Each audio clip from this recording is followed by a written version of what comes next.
এই দেশকে যদি আমরা কল্যাণময় উন্নয়নশীল সমৃদ্ধ দেশ বানাতে চাই, তাহলে এই জমিনে কোরআনের রাজ কায়েম করতে হবে। আমাদের এই কথার থেকে আমরা একই বিন্দু সরি নাই।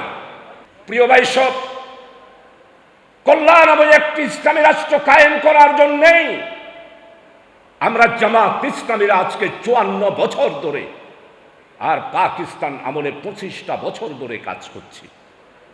আজকের এই মাহফিলে চট্টলার সমস্ত তৌহিদি জনতাকে আহ্বান জানাতে চাই, আমরা আর বিরোধ চাই না, আমরা ভেদাভেদ চাই না, আমরা আর আকীদাতন যেই ঝগড়া সেই ঝগড়া চাই না। আমরা বাংলাদেশ জামাত ইসলামীরা সর্বস্তরের তৌহিদি জনতাকে ঐক্যবদ্ধ করে বাংলাদেশে একটি ইসলামী রাষ্ট্র কায়েম করতে চাই।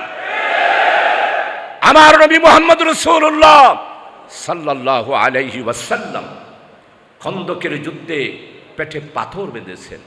ও আমার আশিকের রাসূল, আমরা কি কোনোদিন একবারের জন্য যুদ্ধের ময়দানে পেটে পাথর বেঁধেছি? এই সুন্নত কি কোনোদিন আমরা কায়েম করেছি? না, এই সুন্নত একমাত্র কায়েম করেছেন বাংলাদেশ জামাত ইসলামীর নেতৃবৃন্দরা, জামাত ইসলামীর কর্মীরা, জামাত ইসলামীর জনশক্তিরা। তাই আজকে আহ্বান করব, বাংলাদেশে যদি আগামী দিনে সমৃদ্ধশীল একটি বাংলাদেশ আমরা গড়তে চাই, আমাদের খনিজের অভাব নাই, তেলের অভাব নাই।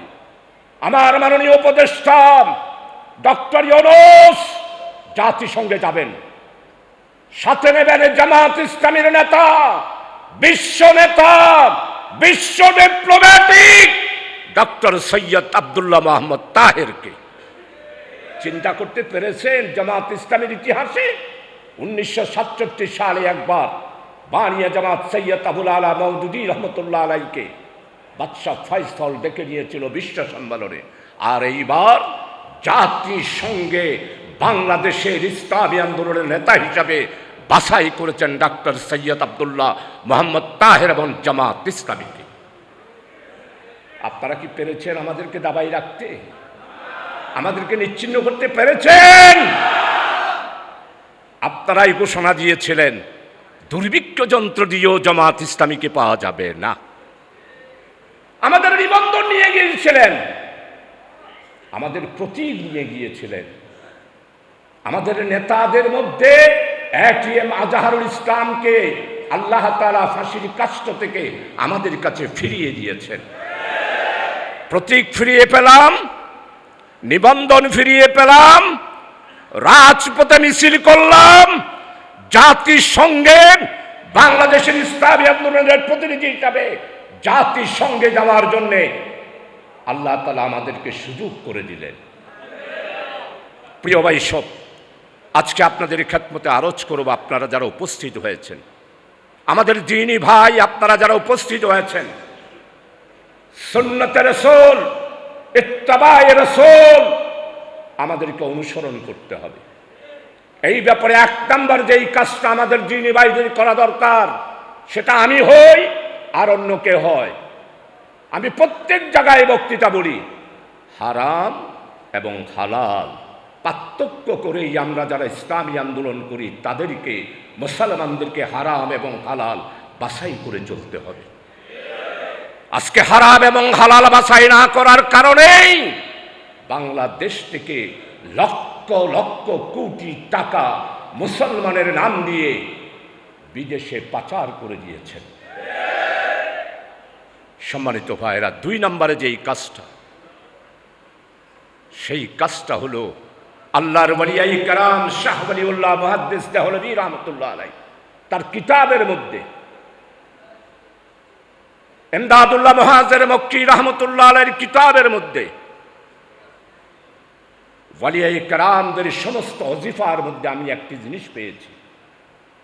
শেষ রাত্রে উঠে আল্লাহর দরবারে সমস্ত বুজুর্গানে দ্বীনগণ সবচেয়ে বেশি করে কেঁদেছেন, কলবে জাকের দে মুঝে আও রৌনো ওয়ালি আঁখো দে, जाके मैं रोता रहो तेरी रज़ा के वास्ते, गुनाह मेरी सारी उम्र गुजारी, आई मेरे मौला आई मेरे बारी।